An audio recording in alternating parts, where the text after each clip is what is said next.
Inspiration, దైవావేశము, ప్రేరణ, దైవ ప్రేరణ అనేటువంటి మాటను మనం చూసినప్పుడు ఈ ప్రశ్న దేనిని లేవనెత్తుతా ఉందంటే, అసలు బైబుల్ ఎవరు రాశారు? Who wrote the Bible? దేవుడా, మనిషా? Is it divine or man అనే దాని గురించి మనం ఆలోచన చేస్తా ఉన్నాం.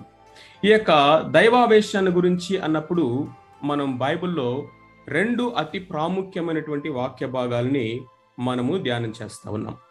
మొట్టమొదటి వాక్య భాగం ఏంటంటే, తిమోతికి రాసినటువంటి 2వ పత్రిక 3వ అధ్యాయం 16వ వచనం. తిమోతికి రాసినటువంటి 2వ పత్రిక 3వ అధ్యాయము 16వ వచనం.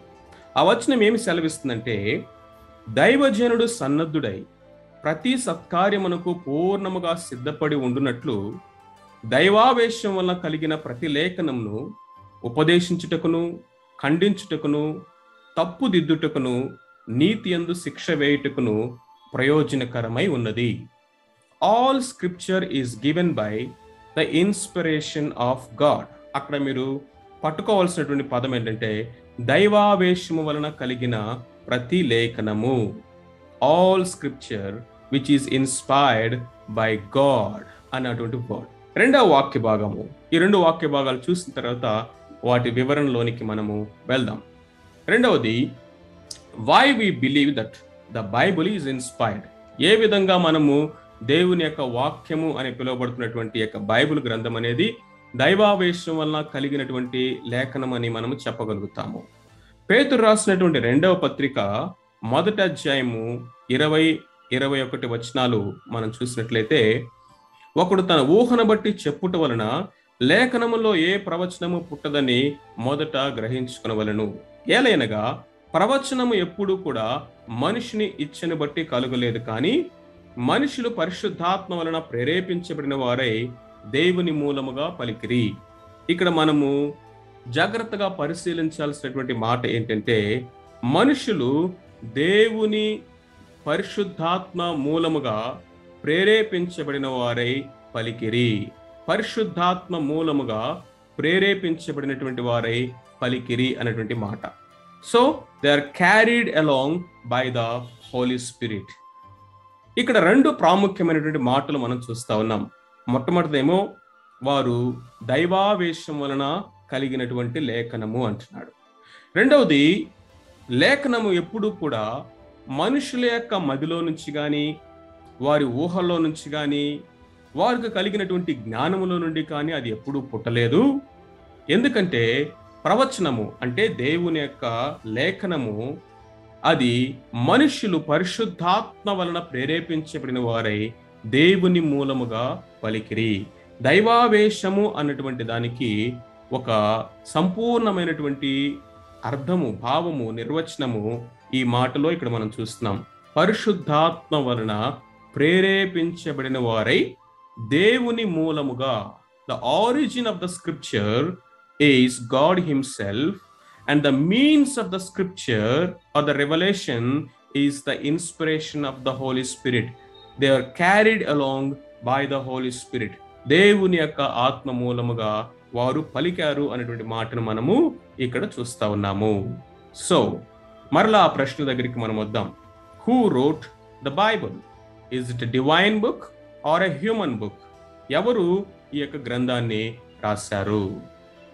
మొట్టమొదటిగా కనుక మనం చూసినట్లయితే బైబుల్ అనేదానికి డివైన్ ఆరిజినే కనిపిస్తా ఉంది. ఎందుకంటే దైవావేశం వలన కలిగినటువంటి లేఖనం అని మనం చూస్తున్నాము.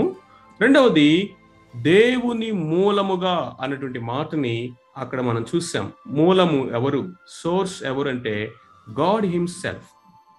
మనుషుని యొక్క ఇచ్చని బట్టి కాదు, మనుషుని యొక్క ఊహను బట్టి కాదు, మనుషులు వారి యొక్క సొంత జ్ఞానములో నుంచో, అనుభవములో నుంచో, వారికి ఉన్నటువంటి అకాడమిక్ నాలెడ్జ్లో నుంచో రాసినటువంటి ఆ యొక్క బుక్ కాదు ఇది. ప్రపంచంలో అనేకమైన గొప్ప గ్రంథాలు ఉన్నాయి. అవన్నీ కూడా కేవలం మనుషులు మాత్రమే రాసినటువంటిది. మనుషులు వారికి ఉన్న అనుభవాలను కానీ, వారు కనుగొన్నటువంటి విషయాలను కానీ, నేర్చుకున్నటువంటి సంగతులను కానీ, వారికి ఉన్నటువంటి జ్ఞాన పటిమనంతటినీ కూడా వారు ఆ పేపర్ మీద పెట్టారు. అందుకనే అవి కంప్లీట్ గా హ్యూమన్ బుక్స్, మనుషులు రాసినటువంటి గ్రంథాలు. అయితే దేవుని యొక్క వాక్యము మనము ఆ విధముగా కేవలము మనుషులు రాశారు అని చెప్పడానికి, వారి యొక్క జ్ఞానమును ఊహలో నుంచి వచ్చిందని చెప్పడానికి వీల్లేదు. Bible has divine origin. అక్కడితో ఆగలేదు. బైబిల్లో ఉన్నటువంటి యూనిక్నెస్ ఏంటంటే, ఆరిజిన్ డివైన్ అయినప్పటికీ కూడా బైబిల్ మన దాకా రావడానికి దేవుడు వాడుకున్నటువంటి ఏజెన్సీ, మీన్స్, మాధ్యమము ఎవరంటే మనుష్యులు. దేవుడు మనుష్యుల్ని వాడుకున్నాడు దేవుని యొక్క లేఖనాల్ని రాయడానికి. కానీ వారు రాసినటువంటి ప్రతి మాట, వారు పలికినటువంటి ప్రతి వర్డ్, అది దేవుని మూలముగా, దేవుని వద్ద నుండి దేవుడు సంకల్పించిన, దేవుడు తన్ను తాను ఏమి బయలుపరుచుకోవాలనుకున్నాడో వాటినే పలికారు. కాబట్టి మనము కంక్లూజన్ ఏం చేయొచ్చంటే, Bible claims the dual authorship. కాబట్టి మనం సింపుల్ గా ఏం చెప్పొచ్చు అంటే, the Bible is from God through men or human being. From God, origin is God himself, and the agency, the means is human being. మనుషుల ద్వారా దేవుడు రాయించి మనకి ఇచ్చాడు. దీన్ని ఇంకా కొంచెం మనం విపులంగా ముందుకి వెళ్ళి ఆలోచించడానికి ప్రయత్నం చేద్దాం. What is inspiration? దైవావేశము అంటే ఏంటి? చాలాసార్లు మనం ఇన్స్పిరేషన్ అనే వర్డ్ లోకంలో వింటా ఉంటాం. ఏ విధంగా? వావ్, చాలా ఇన్స్పైరింగ్ సాంగ్ నేను ఈరోజు విన్నాను అంటారు. లేకపోతే ఇన్స్పైరింగ్ మెసేజ్ ఈయన ఇచ్చాడు అని చెప్తారు. లేకపోతే ఇన్స్పైరింగ్ థాట్, ఇన్స్పైరింగ్ స్పీచ్ అండి ఇది అని చెప్తారు. మరి కొంతమంది అంటారు, నేను ఇన్స్పైర్ అయిపోయి ఏదో కవిత చెప్పాను, ఇన్స్పైర్ అయిపోయి ఒక మంచి బుక్ రాశాను అని చెప్తూ ఉంటారు. మనం మాట్లాడుకుంటుంది కూడా ఈ ఇన్స్పిరేషనేనా? లోకంలో అనేక మంది ఇన్స్పిరేషన్ గురించి చెప్పుకుంటున్నటువంటి ఆ యొక్క ఇన్స్పిరేషనేనా? మనము నిజానికి ఇది ఇన్స్పిరేషన్ ఆఫ్ గాడ్ అని మనం చెప్పినప్పుడు, దైవావేశం వలన కలిగింది అని చెప్పినప్పుడు, మనము ఈ పాట దైవావేశం వలన కలిగింది, నేను రాసిన పాట అని చెప్పొచ్చా? ఈరోజు ఒక వర్తమానం ఇచ్చాము, ఆ వర్తమానము దైవావేశం వలన కలిగింది అని చెప్పొచ్చా? ఒక బుక్ రాశాము, ఆ పుస్తకము దైవావేశం వలన కలిగింది అని మనము చెప్పడానికి అవకాశం ఉందా? లేకపోతే ఒక అద్భుతమైనటువంటి అనేక మందిని ఆలోచింపచేసినటువంటి ఒక థాట్ మనం చెప్పాము, అది దైవావేశం వల్ల కలిగిందని చెప్పవచ్చా? ఇన్స్పిరేషన్ ఆఫ్ గాడ్ అని మనము వాడవచ్చా? లోకంలో ఇన్స్పిరేషన్ అని వాడినట్లుగా లేదు ప్రియులారా. ఎందుకంటే the biblical meaning of divine inspiration is totally different. ఏంటి అంటే, రెండు ప్రాముఖ్యమైనటువంటి పదాలు ఇందాక మనం చదివిన రెండు వాక్య భాగాల్లో మనం చూసాం. అది ఏంటి అంటే, తిమోతికి రాసినటువంటి 2వ పత్రిక 3వ అధ్యాయం 16వ వచనంలో దైవావేశము వలన అన్నటువంటి ఆ మాటకి ఏమని రాస్తుందంటే, గాడ్ బ్రీత్ అని రాస్తుంది. దేవుని యొక్క ఊపిరి వలన వచ్చినటువంటి, ఊపిరి వలన కలిగినది, దేవుని యొక్క ఊపిరియే అన్నటువంటి మాట ఉపయోగించబడింది. అంటే దేవుడే స్వయాన తన యొక్క మాటలని, తన యొక్క నోటి మాటలని ఆయన ఇచ్చాడు. It is from God exclusively అనేది మనకు అక్కడ తెలుస్తా ఉంది. 2వ పేతురు గ్రంథము మనం చదివినటువంటి వాక్య భాగంలో కనుక మనం చూసినట్లయితే, వారు పరిశుద్ధాత్మ మూలముగా, పరిశుద్ధాత్మ ద్వారా ప్రేరేపించబడిన వారై దేవుని మూలముగా వారు పలికారు అనేటువంటి మాటను మనం చూస్తా ఉన్నాం. కాబట్టి ఇక్కడ మనుషులు ఏ విధముగా పరిశుద్ధాత్మ దేవుని యొక్క ఆధీనములో ఆయన పలకవలసినటువంటి మాటలనే, ఆయన ఇచ్చినటువంటి మాటలను మాత్రమే ఏ విధంగా పలికారు అనేది ఇక్కడ మనం చూస్తా ఉన్నాం. సో ఈ రెండు కీ వర్సెస్ ఏవైతే ఉన్నాయో, ఇవి మనకి ఈ డ్యూయల్ ఆథర్షిప్ ను గురించినటువంటి విషయాల్ని మనకి బయలుపరుస్తున్నాయి. తిమోతి పత్రికలో ఉన్నటువంటి మాట ఏమో, అది దేవుని యొక్క నోటి ఊపిరి మాత్రమే, డివైన్ ఎక్స్క్లూసివిటీని అక్కడ మనం చూస్తా ఉన్నాం. రెండవది, ఈ యొక్క పేతురు రాసిన 2వ పత్రికలో మాటలు మనం చూసినట్లయితే, వారు దేవుని మూలముగానే కలిగినటువంటి ఈ యొక్క లేఖనము పరిశుద్ధాత్మ దేవుడు వారిని ప్రేరేపించిన దాన్ని బట్టి, నడిపించిన దానిని బట్టి వారు ఆ మాటలు పలికారు అనేటువంటి విషయాన్ని మనము చూస్తా ఉన్నాం. కాబట్టి ఈ యొక్క దైవావేశము అనేటువంటి ఈ యొక్క మాటని మనం ఆలోచన చేసినప్పుడు అది కంప్లీట్గా దేవుని యొక్క ద బ్రెత్ ఆఫ్ గాడ్ అని ఏ యొక్క రచయిత అయినా, ఏ యొక్క కవి అయినా, ఏ యొక్క గాయకుడైనా, ఏ యొక్క వర్తమానికుడైనా చెప్పడానికి వీలు లేనే లేదు.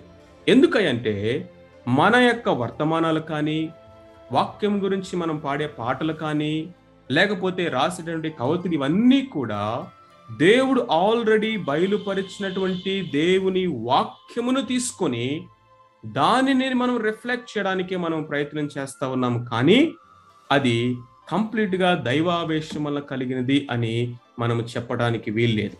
ఒకవేళ ఎవరన్నా సరే తెలుసో తెలియకో ఆ విధముగా క్లెయిమ్ చేస్తే వారు చేసేటటువంటి పొరపాటు ఏంటో తెలుసా? వాళ్ళు రాసిన పాటని బైబిల్లో ఉన్నటువంటి వాక్యానికి సరి సమానముగా వారు చేసినట్లే. They equate their message, their songs, their poem or whatever the writings equal to the word of God. That is the danger. ఎందుకంటే మనము నమ్మేది, లేకపోతే దైవావేశము అనేటువంటి యొక్క మాట బిబ్లియాలజీ మనకి ఏమి నేర్పిస్తుందంటే కేవలము బైబిల్లో ఉన్నటువంటి ఈ 66 పుస్తకాలలో ఉన్నటువంటి ఆ యొక్క వచనాలు, ఆ పదాలు మాత్రమే దైవావేశం వలన కలిగినవి. అంతేకాని ఏ మనుషుడు అదర్ దాన్ ద 66 బుక్స్ వారు పలికే మాటలు కానీ, రాసే రచయితలు కానీ, చెప్పే వాక్యాలు కానీ మరి ఏవి కూడా అది దైవావేశము అని చెప్పడానికి వీలు లేదు. ఎందుకని? మనం పాడే పాటలు కానీ, రాసే రాతలు కానీ, చెప్పే వర్తమానాలు కానీ ఎన్నో కరెక్షన్స్ ఉంటాయి, దాంట్లో ఎన్నో ఎడిటింగ్స్ ఉంటాయి, ఎన్నో డిఫరెంట్ వర్షన్స్ మనము దాంట్లో నుంచి మనం తీసుకొస్తాము.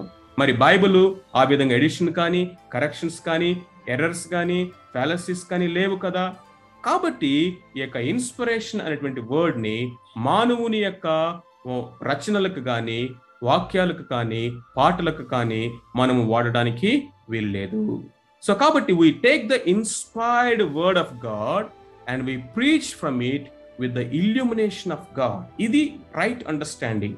దేవుడిచ్చినటువంటి వెలిగింపుతోటి, దేవుడు బయలుపరిచినటువంటి, రివీల్ చేసినటువంటి ఆ దైవావేశము వల్ల కలిగినటువంటి వాక్య భాగంలో నుండే మనము బోధిస్తాము.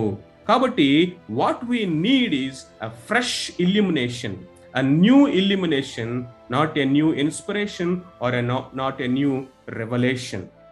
ఈ యొక్క revolution, inspiration in a nutshell ఒక్క ముక్కలో గనక మనం చూడాలంటే దైవ ప్రత్యక్షత అనేది వాట్ అనే దాన్ని డీల్ చేస్తుంది. అంటే దేవుడు ఏమి బయలుపరిచాడు, the content, the message, the truth. దేవుడు ఏమి బయలుపరిచాడు అనేది రెవల్యూషన్ మాట్లాడుతూ ఉంది.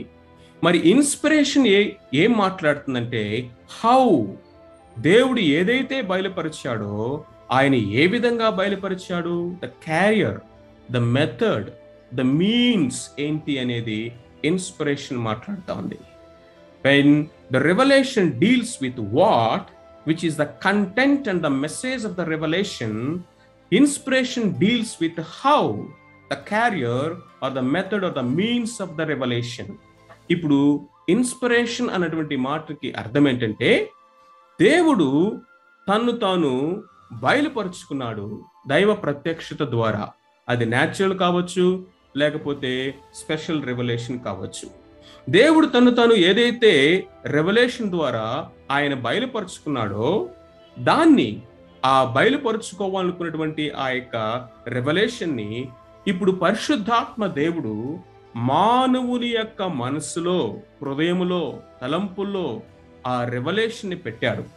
అంతేకాకుండా వారు రాస్తూ ఉన్నటువంటి రచనలని, వారి ఆలోచనలని, వారి యొక్క భావోద్రేకాలని, వారికి ఉన్నటువంటి స్వాభావికమైనటువంటి తలాంతులని అన్నిటినీ వాడుకుంటూ వాటిని ఉపయోగించేటటువంటి స్వాతంత్రాన్ని ఆ రచయితలకు ఇస్తూ కూడా ఆయన ఏదైతే రాయాలని ఉద్దేశించాడో వాటిని మాత్రమే రాసేటట్లుగా ఆ మనుష్యుల్ని ఆయన నడిపించాడు. ఇది మనము చూసేటటువంటి ఇన్స్పిరేషన్ అనే దానికి డెఫినేషన్. సింగిల్ స్ట్రెచ్లో అర్థం చేసుకోవడం కష్టమే. Inspiration it self is a mystery. ఆ మర్మాన్ని మనం అర్థం చేసుకోవడానికి ప్రయత్నం చేస్తా ఉన్నాము. దీనికి కూడా మనకి ఇల్యూమినేషన్ కావాలి, దేవుని యొక్క వెలిగింపు కావాలి. కాబట్టి ultimate source of divine inspired Bible is God himself. But ఏ విధంగా దేవుడు వాటిని పలికాడు, ఏ విధంగా దేవుడు వాటిని రాయించాడు, ఏ విధంగా ఈ 66 పుస్తకాల రూపంలో దేవుడు ఈ పరిశుద్ధ లేఖనాలని నీ దాకా నా దాకా తీసుకుని వచ్చాడు ఆ యొక్క అని చూసినట్లయితే, ఆయన మనుషులను పరిశుద్ధాత్మ ద్వారా ప్రేరేపించి ఆదిమ భాషలో లేకపోతే ఆదిమ రాత ప్రతులలో ఆయన ఈ పరిశుద్ధ లేఖనాన్ని మనుషులకి ఇచ్చాడు. So it is the word of God through the words of human beings. ఈ యొక్క ఇన్స్పిరేషన్ గురించి చాలా చాలా రాంగ్ థీరీస్ ఉన్నాయి. ఇవేంటో మనకు ఒక్కోటి మనం వెళ్తూ ఉంటే మీకు ఓకే, దైవ ప్రత్యక్షత అంటే ఇదా, దైవావేశం అంటే ఇదా అనేది కొంచెం మనం అర్థం చేసుకోవడానికి వీలవుతుంది. మొట్టమొదటి ఏంటంటే న్యాచురల్ ఇన్స్పిరేషన్ అన్నారు దీన్ని. చాలా మంది ఈ దైవావేశం అనే దాన్ని ఎలా అర్థం చేసుకున్నారంటే, this inspiration is largely a high degree of insight. వాళ్ళకున్నటువంటి లోతైనటువంటి అవగాహన, వాళ్ళ జ్ఞానంలో నుంచి, మనుషుల జ్ఞానంలో నుంచి పుట్టింది. ఎందుకంటే బైబిల్ రాసిన వాళ్ళు మామూలు మనుషులు కాదండి, వారు మహాజ్ఞానులు. వారికి ఉన్నటువంటి ఆ యొక్క ఇన్సైట్స్ మామూలు కాదు. కాబట్టి వారు వాళ్ళ యొక్క ఆ అనుభవంలో నుంచి, జ్ఞానంలో నుంచి రాశారు అని ఈ యొక్క న్యాచురల్ ఇన్స్పిరేషన్ ని వాదించేటటువంటి వాళ్ళు చెప్తారు. కానీ ఇది ఏమి తృణీకరిస్తా ఉంది, ఎక్కడ ప్రాబ్లం వస్తుందంటే, ఇది కేవలము మానవ సంబంధమైన పుస్తకమే అని వారు కంక్లూడ్ చేసినట్టుగా అవుతుంది. మానవులు తన సొంత జ్ఞానంలో నుంచే రాశారు అన్నట్లుగా ఇది తెలుస్తా ఉంది. కానీ 2వ పేతురు పత్రిక 1వ అధ్యాయం 20-21 మనకేం తెలియచేస్తా ఉంది? మనుషుడు తన యొక్క ఇచ్చను బట్టి కలగలేదు ఈ ప్రవచనము. లేఖనం ఎప్పుడు కూడా మనుషుని యొక్క ఊహల్లో నుంచి కలగలేదు అని ఖరాఖండిగా చెప్తా ఉంది కదా. మరి మనం దీన్ని ఎలా అంగీకరించగలం? సో దీని వల్ల వచ్చినటువంటి సమస్య ఏంటంటే, natural inspiration theory denying divine authorship. So that's a problem. రెండవ థియరీ ఏంటంటే డిగ్రీ ఆఫ్ ఇన్స్పిరేషన్ అన్నాడు. డిగ్రీ ఆఫ్ ఇన్స్పిరేషన్ అంటే అర్థం ఏంటంటే, some parts are more inspired than others. బైబిల్లో ఉన్నటువంటి లేఖనాలన్నీ కూడా సమానమైనటువంటి దైవావేశము వలన కలిగినవి కాదు. కొన్ని వాక్య భాగాలు ఏవైతే మనకి ఆత్మీయ సంబంధమైనటువంటి విషయాలు ఏవైతే ఉన్నాయో, స్పిరిచువల్ విషయాలు, యేసుక్రీస్తు ప్రభువారి యొక్క బోధలు కానీ, న్యూ టెస్టిమెంట్లో అయితే రెడ్ లెటర్స్తో ఉన్నటువంటి మాటలు కానీ, పౌలు రాసినటువంటి పత్రికలు కానీ, ఇవి ఎక్కువ దైవావేశం కలిగినవి. కొన్ని చరిత్ర సంబంధ విషయాలు ఉన్నాయి. ఆ రాజు ఇది చేశాడు, ఈ రాజు అది చేశాడు, అప్పుడు అది జరిగింది, ఇప్పుడు ఇది జరిగింది. కొన్నిసార్లు ఆ యొక్క వంశావళులు ఉన్నాయి, ఇవన్నీ ఉన్నాయి. ఇవన్నీ కూడా వాటికి దైవావేశం అవసరంలా ఒక చరిత్రకారుడు రాసినట్లుగా రాసేయచ్చు. వాటికంటే ఇవి ఎక్కువ దైవావేశం కలిగినవి అని వారు వాదించడం అనేది మనం చూస్తా ఉన్నాం. ఈ డిగ్రీ ఆఫ్ ఇన్స్పిరేషన్ వల్ల వచ్చినటువంటి సమస్య ఏంటంటే, దైవావేశం వల్ల కలిగిన ప్రతి లేఖనము అని చెప్పే మాటని వీళ్ళు తృణీకరిస్తున్నారు. లేఖనములో ఉన్నటువంటి ప్రతి యొక్క గ్రంథము, ఆ గ్రంథంలో ఉన్న ప్రతి అధ్యాయము, ఆ అధ్యాయంలో ఉన్నటువంటి ప్రతి వచనము, ఆ వచనములో ఉన్న ప్రతి పదము, ఆ పదములో ఉన్న ప్రతి సున్నా, ప్రతి పొల్లు కూడా అది దేవుని యొక్క దైవావేశం వల్ల కలిగింది అని మనకి లేఖనం చెప్తా ఉంది. దీన్ని ఏమంటారంటే ప్లీనరీ అండ్ వర్బల్ ఇన్స్పిరేషన్ అంటారు. వర్బల్ అంటే ప్రతి పదము, ప్రతి మాట దేవుని యొక్క ఆత్మ ప్రేరితముగానే వచ్చింది. మనుషులు రాసిండొచ్చు, వారి యొక్క పరిస్థితుల్లో నుంచి రాసిండొచ్చు, వారి సర్కమ్స్టాన్సెస్ లో నుంచి రాసిండొచ్చు. అయితే వారు రాసినటువంటి విషయాలు కొన్ని అసలు వారు దేని గురించి రాస్తున్నారో కూడా తెలియకుండా రాస్తారు ప్రియులారా.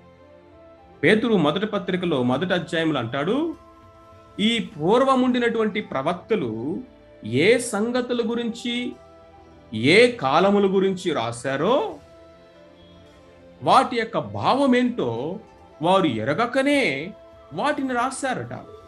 ఏ విధముగా పరలోకము నుండి అనుగ్రహించబడిన పరిశుద్ధాత్మ ద్వారా వారు ఈ సంగతులు రాశారు. దేవదూతల సైతము ఈ విషయాన్ని తొంగి చూడబోరుచున్నాడు అని పేతురు అంటాడు. ఒకసారి ఆలోచించండి. కీర్తన 22వ కీర్తన తీసుకోండి. 22వ కీర్తన గనక మనం చూసినట్లయితే, నా దేవా నీవేళ నా చేయి విడిచితివి అన్నట్లుగా దావీదు భక్తుడు ప్రారంభించాడు.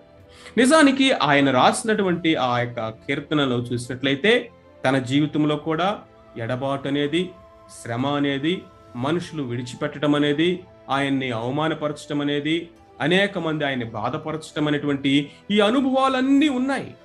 ఆ అనుభవాల్లో నుంచి ఆ యొక్క మాటలు అనేవి ఆయన రాసినట్లుగా మనకి అనిపిస్తా ఉంది. నిజమే, ఆ అనుభవాలు అనేవి దేవుడు వాడుకున్నాడు, పరిశుద్ధాత్మ దేవుడు వాడుకున్నాడు. కానీ మనందరికీ తెలిసింది ఏంటంటే, ఆ యొక్క కీర్తనలో ఉన్నటువంటి విషయాలు అనేవి యేసు క్రీస్తు ప్రభువారి యొక్క సిలువను గురించినటువంటి ప్రవచనాత్మకమైనటువంటి కీర్తన అని మనందరికీ తెలుసు. అంటే దాని అర్థం ఏంటంటే, ఆ రోజు దావీదు భక్తుడు ఆ పాట పాడుతూ ఉన్నప్పుడు దావీదు భక్తుడికి నేను యేసుక్రీస్తు ప్రభువారి యొక్క సిలువను గురించి పాడుతున్నానని తెలియదు. కానీ ఆ పాట రాయించి పాడించినటువంటి ఆ మాటలు దావీదు భక్తుడికి అనుగ్రహించిన పరిశుద్ధాత్మ దేవునికి తెలుసు. ఈరోజు నీవు నీ సొంత అనుభవములో నుంచి ఈ పాట పాడినా కానీ ఇదిగో ఈ యొక్క పాట, ఈ యొక్క మాటలు సంపూర్ణముగా ఎవరి జీవితం గురించి, ఏ సందర్భాన్ని గురించి వర్తిస్తాయంటే సిలువను కోసమే. ఇది యాక్చువల్గా దైవావేశము అనేటువంటి భావాన్ని మనం అర్థం చేసుకోవడానికి ఒక చిన్న ఎగ్జాంపుల్. మూడవ థియరీ ఏంటంటే థాట్ ఇన్స్పిరేషన్ అంటారు దీన్ని.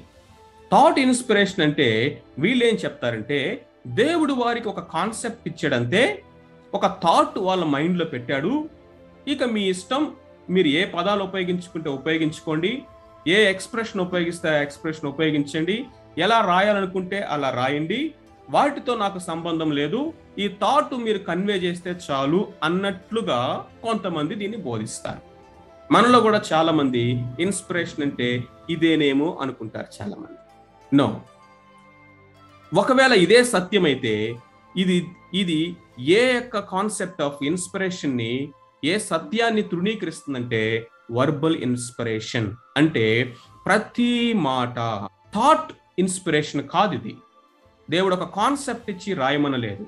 That is wrong. అండ్ ఇంకా గనక మనం ముందుకెళ్ళి గనక చూసినట్లయితే ఇన్స్పిరేషన్ లో ఉన్నటువంటి రాంగ్ థియరీస్ ఏంటంటే పార్షియల్ ఇన్స్పిరేషన్. పార్షియల్ ఇన్స్పిరేషన్ అంటే ఏంటంటే, దేవుని యొక్క వాక్యములో కొన్ని భాగాలు, కొన్ని పార్ట్స్ మాత్రమే ఇన్స్పైర్డ్, మిగిలినవి అసలు కాదు అని చెప్తారు. మిగిలినవి కాదు అని చెప్పినప్పుడు దైవావేశం అంతా కూడా, దేవుని యొక్క లేఖనాలన్నీ కూడా దైవావేశం వల్ల కలిగినవి అనేటువంటిది వారు తృణీకరిస్తా ఉన్నారు. అండ్ దెన్ ఇంకొకరు అనుకునేటువంటి లేకపోతే వాదించేటటువంటి థియరీ ఏంటంటే డిక్టేషన్ థియరీ. ఇన్స్పిరేషన్ అంటే ఏం లేదు, దేవుడు పేపర్ తెచ్చుకో, పెన్ను తెచ్చుకో, నేను చెప్పింది రాసుకో అన్నట్లుగా ఆయన చెప్తా ఉంటే ప్రతి గ్రంథకర్త ఆయన మాటల్ని యాజ్ ఇట్ ఈస్ గా డిక్టేషన్ లాగా రాశాడు అని చాలా మంది బోధిస్తారు, లేకపోతే వాదిస్తారు. ఇది డిక్టేషన్ థియరీ ఆఫ్ ఇన్స్పిరేషన్ అంటారు. ఒకవేళ కనుక ఇదే కనుక సత్యమైతే, ఇప్పుడు దేవుని యొక్క వాక్యం అనేది 100కి 100% డివైన్ బుక్ అవుతుంది, కానీ దాంట్లో హ్యూమన్ పార్ట్ ఏమీ లేదు. కేవలం వాళ్ళ యొక్క మెషిన్స్ లాగా పనిచేశారన్నట్లుగా మనం చెప్పుకోవచ్చు. ఒక టైప్ రైటర్స్ లాగా పనిచేస్తారండి. ఎందుకంటే వాళ్ళ యొక్క జ్ఞానం కానీ, వాళ్ళ ఎమోషన్ కానీ, వాళ్ళకు ఉన్నటువంటి పర్సనాలిటీ కానీ, వాళ్ళకు ఉన్నటువంటి అకాడమిక్ స్కిల్స్ కానీ, వాళ్ళు ఉన్నటువంటి సర్కమ్స్టెన్సెస్ కానీ ఏవి కూడా దీంట్లో ఇన్వాల్వ్ అవ్వలేదు అన్నట్లుగా ఉంది. కానీ ఇన్స్పిరేషన్ లో వాటన్నిటిని కూడా పరిశుద్ధాత్మ దేవుడు వాడుకున్నాడు అనేది మనం 22వ కీర్తన ఎగ్జాంపుల్లో మనం చూసాం. కాబట్టి డిక్టేషన్ థియరీ ఏమి డినై చేస్తుందంటే హ్యూమన్ ఆథర్షిప్ ని కంప్లీట్ గా డినై చేసేస్తుంది. కాబట్టి ఇది కూడా రాంగ్ థియరీనే. ఇంకొక ఆలోచన, ఇంకొక రాంగ్ థియరీ వాడుకలో ఉంటా ఉంది. అదేంటంటే నియో ఆర్థడాక్స్ థియరీ అంటారు దీన్ని. వీళ్ళు ఏమంటారంటే Bible is not the word of God but it only contains the words of God అంటారు. సో అగైన్ ఇది కొంచెం లాజికల్ గా బాగానే ఉందన్నట్టుగా మోసపూరితంగా ఇది మనల్ని మోసం చేయడానికి ప్రమాదం ఉంది ప్రియులారా. Bible is not the word of God but Bible contains the words of God. Again here Bible అంటే పేజెస్ కాదు, బైబుల్లో ఉన్నటువంటి లేఖనం, వాక్యం. సో ఇది ఏమి డినై చేస్తుంది? Both verbal and plenary inspiration. అంటే ప్రతి మాట దేవుని యొక్క ఆత్మ ప్రేరితమైనది వర్బల్ ఇన్స్పిరేషన్ అయితే, అంతేకాకుండా ప్రతి గ్రంథములో ఉన్న ప్రతి అధ్యాయములో ఉన్న ప్రతి వచనము, ప్రతి మాట, ప్రతి సున్నా, ప్రతి పొల్లు కూడా అది దేవుని యొక్క ఆత్మ ప్రేరితముగానే మన దాకా వచ్చింది అనేది ప్లీనరీ ఇన్స్పిరేషన్. ఈ రెండింటిని కూడా ఈ నియో ఆర్థడాక్స్ థియరీ అనేది అది ఏం చేస్తుందంటే కొట్టి పారేస్తా ఉంది. కాబట్టి మనం దీన్ని కొట్టేసేయాలి. అండ్ దెన్ రైట్ అండర్స్టాండింగ్ ఏంటంటే సూపర్విజన్, అంటే పరిశుద్ధాత్మ దేవుని యొక్క పర్యవేక్షణలో మనుషులు దేవుని యొక్క ఆత్మ ప్రేరితులై దేవుడు బయలుపరచాలని ఉద్దేశించినటువంటి ఆయన ప్రత్యక్షతను వారు రాశారు. వారు ఏదైతే రాశారో అది దేవుని యొక్క మాటనే రాశారు. వారు దేవుని మాటనే రాసేటట్లుగా పరిశుద్ధాత్మ దేవుడు వారిని పర్యవేక్షించాడు అనేది నిజమైనటువంటి ఇన్స్పిరేషన్ థియరీ అనేది మనము చూస్తా ఉన్నాం. సో ఇన్స్పిరేషన్ అన్నప్పుడు, దైవావేశము అన్నప్పుడు ఇక్కడ దేవుని యొక్క రోల్ కనిపిస్తా ఉంది. ఎందుకంటే ఆ లేఖనానికి కర్త ఆయనే, లేఖనమునకు ఆధారం ఆయనే, ఆరంభం ఆయనే, ఉనికి ఆయనే, ఆరిజిన్ ఆయనే. కాకపోతే ఆ లేఖనము, ఆయా ప్రత్యక్షత, ఆ మాటలు ఏ విధంగా మన దాకా వచ్చినాయి అంటే the agency, the means, the method of inspiration ఎవరంటే మనుష్యులు. కేవలం ఏదో డిక్టేషన్ రాసినట్లుగా రాయలేదు. దేవుడు వారిని అన్ని ఏరియాస్లో వారి పొటెన్షియల్స్ని వాడుకున్నాడు, వారి ఆలోచన పటిమలను వాడుకున్నాడు, వారికున్న అకాడమిక్ స్కిల్స్ని వాడుకున్నాడు, వారు వెళుతున్నటువంటి పరిస్థితులను వాడుకున్నారు, వాళ్ళున్న కాలాల్ని, చరిత్ర సంబంధించిన విషయాలను వాడుకున్నాడు, వారికున్నటువంటి ఫ్యామిలీ బ్యాక్గ్రౌండ్స్ని వాడుకున్నాడు. వీటన్నిటినీ వాడుకొని, అంతేకాకుండా వాళ్ళ రచనా శైలిని వాడుకున్నాడు. యోహాన్ రాసినటువంటి రచనా శైలి, సువార్తలు ఒకలాగుంటాయి. మిగిలిన ముగ్గురు రాసినటువంటి సువార్తల యొక్క రచనా శైలి వేరొక విధంగా ఉంటుంది. పౌలు రాసిన పత్రికలు ఒకలాగుంటాయి, పేతురు రాసిన పత్రికలు మరొకలాగా మనకు కనిపిస్తూ ఉంటాయి. ఇన్ఫాక్ట్ మిగిలిన వారు రాసిన పత్రికలు ఒకలా కనిపిస్తాయి. ఎందుకు ఈ వ్యత్యాసం అంటే, ఏదో ఆయన ఒక స్టీరియోటైప్ లాగా, ఒక డిక్టేషన్ లాగా మనుషులను కేవలము రాయడానికి మాత్రమే, నోట్ చేయడానికి మాత్రమే పరిమితం చేయలేదు. కానీ దేవుడు వారికి ఉన్నటువంటి సమస్తాన్ని వాడుకున్నాడు. దాని ద్వారా ఆయన తన లేఖనాన్ని మన వరకు తీసుకొని వచ్చాడు. ఇప్పుడు మనము చూడవలసిందంటే, ఇందాక నుంచి మనం చూస్తా ఉన్నాము verbal and plenary inspiration. The measure of inspiration, బైబిల్లో ఉన్నటువంటి లేఖనము దైవావేశం వల్ల కలిగింది అని మనము నమ్ముతున్నాము. ఇప్పటి వరకు మనం చూసాం. ఎంతవరకు, ఎంత భాగము, దాని స్కోప్ ఎంతవరకు అంటే ప్రతి మాట. రెండవది కనుక మనం చూసినట్లయితే ప్రతి భాగము, every part of the scripture as a whole is equally inspired. Every word of the scripture is inspired by the Holy Spirit God.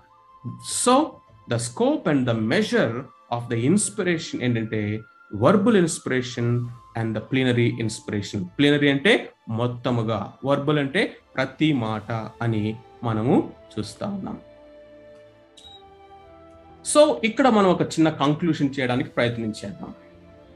So what is divine inspiration? ఇప్పటి వరకు మనం చూసాము దైవ ప్రత్యక్షత అంటే దేవుడే తన సార్వభౌమాధికారంలో ఎవరెవరిని వాడుకోవాలి, ఎవరెవరి ద్వారా ఏ గ్రంథాలు రచించాలి, ఏ కాలంలో రచించాలి, వారు ఏ మాటలు వారు పలకాలి, ఏ రచనా శైలిలో వాళ్ళు రాయాలి అనేది దేవుడు తన సార్వభౌమాధికారములో మనుషులను ఆ విధముగా సిద్ధపరిచి వాడుకున్నాడు. People were providentially prepared by God. రెండవది, they are motivated, superintended by the Holi Spirit God. ప్రేరేపించింది, పర్యవేక్షించింది, వాళ్ళ చేత రాయించింది పరిశుద్ధాత్మ దేవుడు. ఈ మాట చాలా important. They spoke and wrote according to their own personalities and circumstances in such a way that their words are the very words of God. ఇది మిస్టీరియస్ స్టేట్మెంట్. వారు ఏదైతే పలికారో, ఏదైతే రాశారో అవి వాళ్ళ యొక్క వ్యక్తిత్వంలో నుంచి, చుట్టూ ఉన్న పరిస్థితుల్లో నుంచి, కాలాల్లో నుంచి వారు పలికారు, రాశారు. అయితే వారు ఏదైతే పలికారో, ఏదైతే రాశారో అవి ఖచ్చితముగా 100% దేవుని మాటలు అయి ఉన్నాయి. కాబట్టి అది దేవుని యొక్క వాక్కు అని చెప్పాము. ఇక్కడ మనము చాలా జాగ్రత్తగా అర్థం చేసుకోవాల్సింది ఇన్స్పిరేషన్లో ఏంటంటే, it is not the author or the process which is inspired but only the writings. అంటే దేవుడు మనుషుల్ని ఇన్స్పైర్ చేశాడు అనటానికి వీల్లేదు. మనుషుల్నే కనుక దేవుడు ఆ విధంగా దైవ ప్రేరేపణ వాళ్ళు మనుషుల్ని చేసినట్లయితే వారు తర్వాత ఏ విధమైనటువంటి మాటలు పలికినను అది మరలా దైవావేశ్యమనే చెప్పాలి.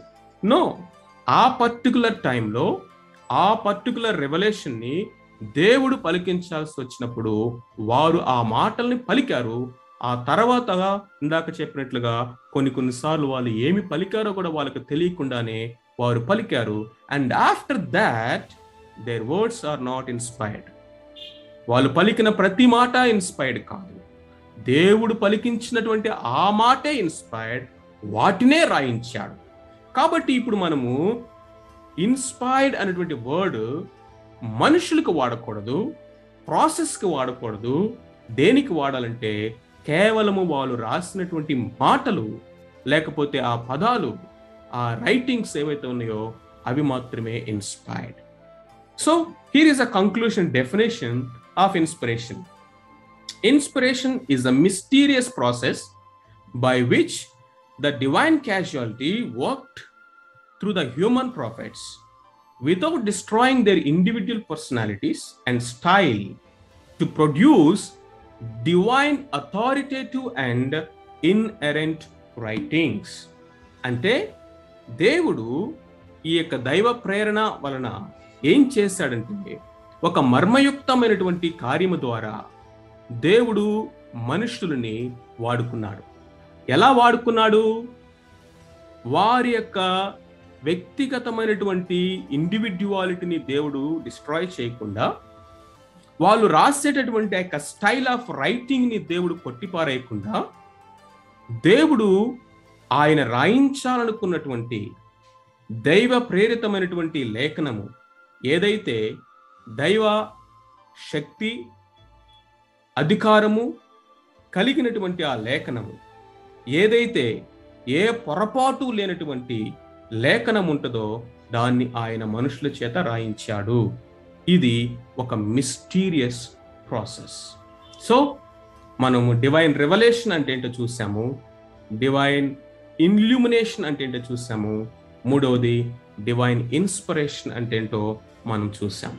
అంటే ఇప్పుడు వరకు మనం ఏ స్థితిలోకి వచ్చామంటే, ఇది దైవ ప్రత్యక్షత. రెండవది దైవావేశం వల్ల కలిగిన లేఖనం. ఇది మనుషులు రాశారే కానీ వారు దేవుని పరిశుద్ధాత్మ ద్వారా ప్రేరేపించబడిన వారై దేవుని మూలముగా కలిగినటువంటి మాటలనే రాశారు. ఇది is a inspiration of God. అంతేకాదు బైబిల్లో ఉన్నటువంటి ప్రతి భాగము కూడా సమానముగా, అది పద్య భాగమైనా, చరిత్ర అయినా, ప్రవచనాత్మకమైనదైనా, న్యూ టెస్ట్మెంట్ అయినా, ఓల్డ్ టెస్ట్మెంట్ అయినా, ప్రకటన గ్రంథమైనా, ఏదైనా సరే అది 100% సమానముగా దేవుడిచ్చినటువంటి దైవ ప్రత్యక్షతది, దైవావేశమది. ప్రతి పదము కూడా దైవావేశమే, ఏదో కాన్సెప్ట్స్ మాత్రము కాదు అనేది మనము కంక్లూడ్ చేసుకున్నాం. ఇప్పుడు నెక్స్ట్ అది మనము నిజము అని నమ్మినట్లయితే ఇప్పుడు the results of inspiration, if the Bible is the inspiration of God, then it must be inherent. అది పొరపాటు లేనిదై ఉండాలి, అది ఖచ్చితమైనదై ఉండాలి, అధికారము కలిగినదై ఉండాలి, అక్షయమైనదై ఉండాలి, సఫిషియంట్, చాలినదై ఉండాలి. This is very important. ఈ 5 విషయాలు ఏంటో మనము ఫాస్ట్గా చూడటానికి ప్రయత్నించేద్దాం. మొట్టమొదటిగా కనుక మనం చూసినట్లయితే బైబుల్ ఈజ్ ఇన్హెరెంట్ అంట. ఎందుకంటే ఇది దైవావేశం వల్ల కలిగిన లేఖనము అని మనము నమ్మినప్పుడు ఖచ్చితముగా లేఖనము అనేది పొరపాటు లేనిదిగా ఉండాలి. బైబిల్లో రాయబడినటువంటి ప్రతి విషయం, అంటే ఆదిమ ప్రతులలో, ఒరిజినల్ మ్యానుస్క్రిప్ట్స్లో ప్రతిదీ, అంటే అది సిద్ధాంతం కావచ్చు, బోధ కావచ్చు, చరిత్ర కావచ్చు, శాస్త్రీయమైనది కావచ్చు, లేకపోతే భౌగోళికమైన సంగతులు కావచ్చు, అవి ఏవైనా సరే అవన్నీ కూడా సత్యమే. అవి ఏ విధమైనటువంటి పొరపాట్లు లేనిది అనేది మనకి ఇన్హెరెన్స్ తెలియచేస్తా ఉంది. చేతి వ్రాత ప్రతులు ఏవైతే వారు ఆ పేపరిస్ లేకపోతే ఆ చర్మపు చుట్టల మీద రాశారో, ఆ యొక్క వ్రాత ప్రతులు అనేవి మూల ఆ యొక్క రైటింగ్స్లో ఏ విధమైనటువంటి పొరపాటు లేదు. అంతేకాకుండా ఒకదానికొకటి ఏ సత్యం విషయంలో కూడా విరుద్ధమైనటువంటి భావాన్ని రాయబడి ఉండలేదు అనేది మనకి తెలియచేస్తాం. కాబట్టి పొరపాటు లేనిది అని చెప్పినప్పుడు ఏంటంటే free from all falsehood or mistakes. ఇక్కడ మిస్టేక్స్ అని చూసినప్పుడు స్పెల్లింగ్ మిస్టేక్స్ అని కాదు. ఫాల్స్ అంటే అర్థం ఏంటంటే ఇక్కడ ఎస్ అని చెప్పి ఇక్కడ నో అని చెప్పటం, అదే సత్యాన్ని. ఇక్కడ అవునని చెప్పి అక్కడ కాదు అని చెప్పటం, కాంట్రరీగా ఉండటం. సో బైబిల్లో యొక్క క్లెయిమ్స్ లో కూడా ఎక్కడ కూడా కాంట్రడిక్షన్ అనేది లేదు. దేవుడు ఇక్కడ అవునని చెప్పిన దేవుడు అక్కడ కాదని చెప్పినట్లుగా ఎక్కడ ఉండదు. ఓల్డ్ టెస్టిమెంట్ లోనైనా న్యూ టెస్టిమెంట్ లోనైనా మనందరికీ తెలుసు, పాత నిబంధనలో ఉన్నవన్నీ కూడా నూతన నిబంధనకి ఛాయారూపకంగా ఉన్నాయి, కానీ కాంట్రడిక్షన్ గా లేవు అవి. దాన్నే యూనిటీ ఆఫ్ ద స్క్రిప్చర్ అని కూడా మనము చెప్తాము. సో కాబట్టి బైబుల్ అనేది పొరపాట్లు లేనిది, పొరపాట్లు లేనిది. ఈవెన్ ఈ పొరపాట్లు అనేది దేంట్లో అంటే నువ్వు చదువుతున్న తెలుగు బైబిల్ గురించి కాదు. ఈ ఇన్హెరెంట్ అనే కాన్సెప్ట్ మూల ప్రతులు లేకపోతే మ్యానుస్క్రిప్ట్స్ లో ఒరిజినల్ గా రాయబడినటువంటి ఆ ఒరిజినల్ మ్యానుస్క్రిప్ట్స్ లో నో కాంట్రడిక్షన్, నో ఫాల్స్హుడ్ అనేది మనకి ఇన్హెరెన్స్ అనేటువంటి కాన్సెప్ట్ మనకి తెలియజేస్తా ఉంది. No error of any act, no internal contradiction in the Bible. దీన్నే మనము ఏమని చెప్తామంటే ఇన్హెరెంట్. దీనికి నార్మన్ గైజ్లర్ అనేటువంటి ఒక మంచి థియోలాజియన్ లాజికల్ గా చక్కగా ప్రజెంట్ చేశాడు. గాడ్ కెనాట్ ఎర్, దేవుడు పొరపాట్లు చేయలేడు. Bible is the word of God, therefore Bible cannot err. ఇది తండ్రి అయినటువంటి దేవుని ఉద్దేశంగా చెప్పండి మాట. నార్మన్ గైజ్లర్ కుమారుని ఉద్దేశంగా కూడా చెప్పాడు. యేసుక్రీస్తు ప్రభువారు దేవుని కుమారుడు. రెండవ స్టేట్మెంట్, బైబిల్ దేవుని వాక్యము. ఒకవేళ గనక బైబిల్ దేవుని వాక్యము కాదు అని నువ్వు చెప్తే ఏమని చెప్పినట్లంటే యేసుక్రీస్తు ప్రభువారు దేవుని కుమారుడు కాదు అని చెప్పినట్లే. Again contradiction to the first statement. మూడవది ఏమంటాడంటే నార్మన్ గైజ్లర్ హోలీ స్పిరిట్ ఆధారంగా చెప్తాడు. పరిశుద్ధాత్ముడు సత్య స్వరూపయగు ఆత్మ. బైబిల్ ఆ సత్య స్వరూపమైనటువంటి ఆత్మ యొక్క మాట అయినది. దేర్ ఫోర్ బైబిల్లో అసత్యము ఉండడానికి ఏ విధమైనటువంటి అవకాశము కూడా లేదు అంటాడు. దీన్ని ఏమన్నామంటే ఇన్హెరెన్సీ. బైబిల్లో కాంట్రడిక్షన్స్ లేవు. బైబిల్ మనల్ని ఎక్కడ కూడా అసత్యంలోనికి అది నడిపించదు. అందుకనే బైబిల్ గురించి కనుక మనం చూసినట్లయితే దేవుని వాక్యము సత్యము. ధర్మశాస్త్రము నేను ఏ యొక్క మాటనైనా కూడా నేను కొట్టివేయడానికి రాలేదు, కానీ వాటిని నెరవేర్చుటకే వచ్చానని ప్రభు చెప్పాడు. అది 7 సార్లు పుటం వేసినటువంటి ఆ యొక్క బంగారం వలె వెండి వలె పరీక్షించబడి నిలిచింది అని ప్రావెర్బ్స్ లో మనం చూస్తాము. సత్యము సత్యము సత్యము అన్న మాటని రిపీటెడ్ గా మనము చూస్తాము. It is perfect, it is blameless, enduring, నిలిచి ఉండేది, శాశ్వతమైనది అనేటువంటి మాట మనం చూస్తాం. ప్యూర్, సత్యమైనటువంటి, నిర్మలమైనటువంటి మాట ఇది. సో ఈ మాటలన్నీ ఏమి తెలియచేస్తా ఉన్నాయంటే, దేవుని వాక్యానికి ఇవ్వబడినటువంటి టైటిల్స్, దేవుని వాక్యము inherent. And then the result of the inspiration లో రెండవది ఏంటంటే ఇన్ఫాలబిలిటీ. అంటే దేవుని యొక్క వాక్యము ఖచ్చితమైనది అనేది మనం తెలియజేస్తా ఉంది. ఖచ్చితమైనది అంటే ఏంటి అర్థము? దేవుని యొక్క వాక్యం ఎప్పుడు కూడా ఫెయిల్ అవ్వదు. దేవుని యొక్క వాక్యం ఎప్పుడు కూడా వ్యర్థముగా, అది నిష్ప్రయోజనముగా తిరిగి రాదు. దేవుని యొక్క వాక్యం ఎప్పుడు కూడా మనల్ని మిస్లీడ్ చేయదు. దేవుని యొక్క వాక్యం ఎప్పుడు కూడా మనకి అసత్యాన్ని బోధించదు, మనల్ని మిస్గైడ్ చేయదు. వ్యర్థమైనటువంటి, నిష్ఫలమైపోయేటువంటి, లేకపోతే కొంతకాలం తర్వాత అవి అసత్యముగా మారిపోయేటటువంటి, ఫెయిల్ అయిపోయేటటువంటి విషయాలను ఎప్పుడు కూడా దేవుని యొక్క వాక్యం బోధించదు. అది శాశ్వత కాలం నిలిచి ఉండేది. అది sure, safe, reliable, guide in all matters. యోహాను సువార్త 10:35 మనం కనుక చూసినట్లయితే, స్క్రిప్చర్ కెనాట్ బి బ్రోకెన్. దేవుని వాక్యము నిరర్ధకము కానేరదు. It is impossible for the inspired word of God to be broken. దేవుని వాక్యము అది దైవావేశం వల్ల కలిగినది అని నువ్వు నమ్మినట్లయితే, దాన్ని రూఢి చేసినట్లయితే, ఖచ్చితంగా ఆ వాక్యము నిరర్ధకము కావడానికి వీలు లేదు. దేవుని వాక్యము దైవావేశం వల్ల కలిగినది అని నువ్వు రూఢి చేసినట్లయితే, ఆ వాక్యములో ఎర్రర్స్ ఉండడానికి, కాంట్రడిక్షన్స్ ఉండడానికి ఎట్టి పరిస్థితిలో వీలు లేదు. మూడవదిగా చూసినట్లయితే, ద రిజల్ట్ ఆఫ్ ఇన్స్పిరేషన్ అంటే అధికారము కలిగినది.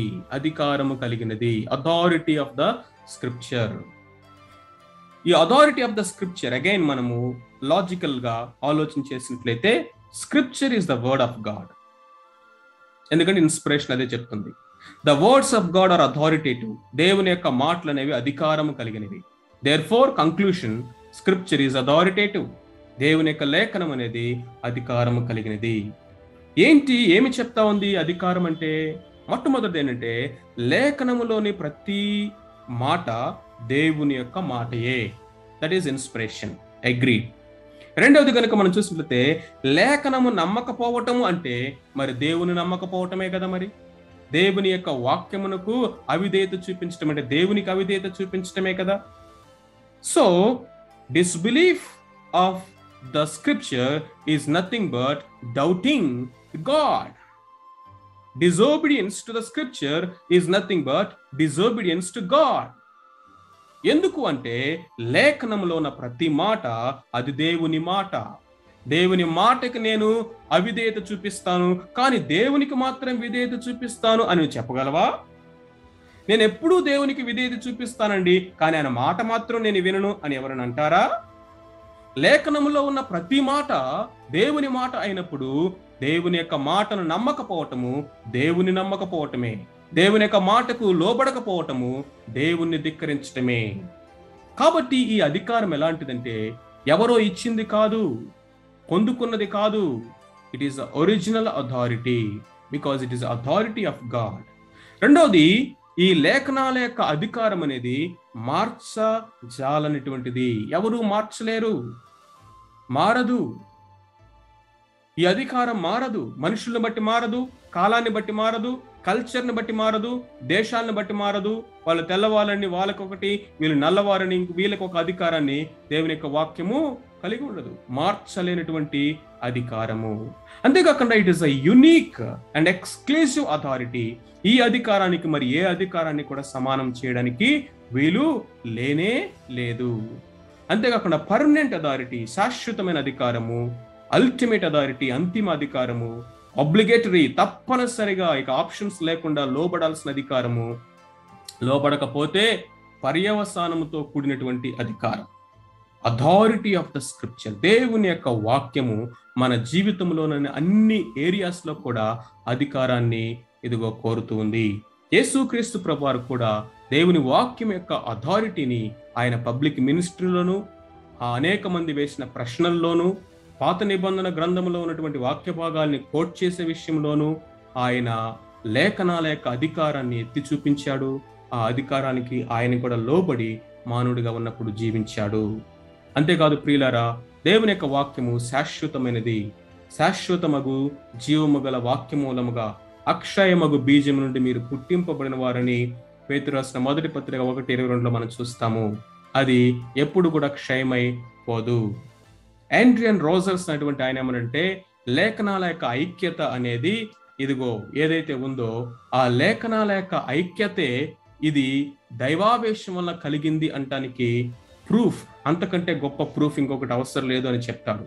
అండ్ ఫైనలీ లాస్ట్లీ టుడే మనం చూసేదంటే the sufficiency of the scripture. లేఖనము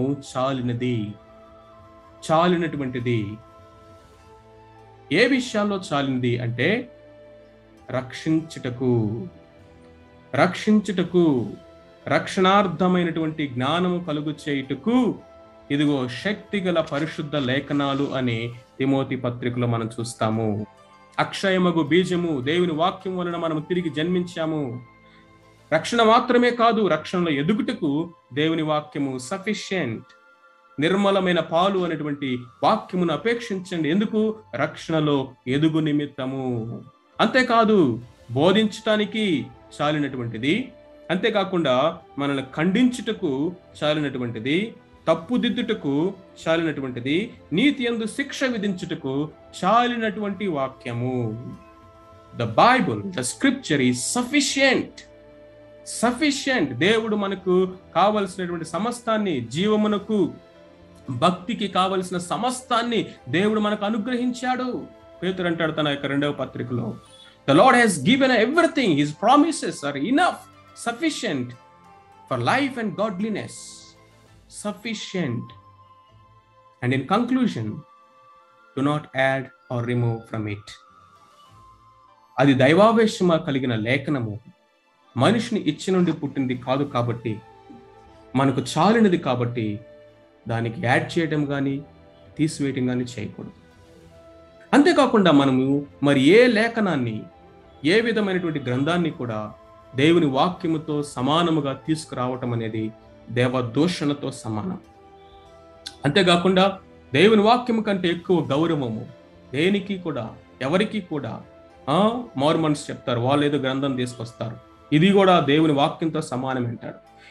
ఆయన ఇంకొకటి తీసుకొచ్చాడు, అది కూడా దేవుని వాక్యంతో సమానమే అని చెప్తారు. ఇది దేవుడు నాకు ఇచ్చినటువంటి నూతన ప్రత్యక్షత అని చెప్తారు. అది ప్రత్యక్షత అని చెప్పినప్పుడు అది ఇన్స్పిరేషన్ అని చెప్పినట్టే.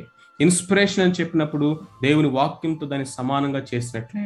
It is unpardonable sin. అది చాలా భయంకరంగా దేవుడు కన్సిడర్ చేశాడు. Do not simply read but submit. దేవుని యొక్క వాక్యం యొక్క అధికారము అది డిమాండ్ చేస్తూ ఉంది. Do not simply carry but give account. మన యొక్క ఈ డాక్ట్రిన్లో 2వ భాగమైనటువంటి ఇన్స్పిరేషన్ అనేదాన్ని, దైవ ప్రేరణ, దైవావేశము అనేటువంటి అంశాన్ని ఈరోజు మనం చూసాం. మొట్టమొదటిగా ఏం చూసాము? అసలు దైవావేశం అంటే ఏంటి? ఈ బైబిల్ రాయటంలో ఎవరెవరు ఇన్వాల్వ్ అయి ఉన్నారు? దేవుడు రాయించాడు, మనుషుల చేత రాయించాడు. కాబట్టి ఇద్దరి యొక్క ఇన్వాల్వ్మెంట్ అనేది మనం చూస్తాం. రాంగ్ థియరీస్ ఏంటి అనేవి మనం చూసాము. Right biblical understanding of inspiration ఏంటి అనేది మనం అర్థం చేసుకున్నాం. The scope of inspiration, verbal and plenary అనేది మనం చూసాము. మూడవదిగా ద రిజల్ట్స్ ఆఫ్ ఇన్స్పిరేషన్, ప్రాముఖ్యంగా 5 విషయాలు చూసాం.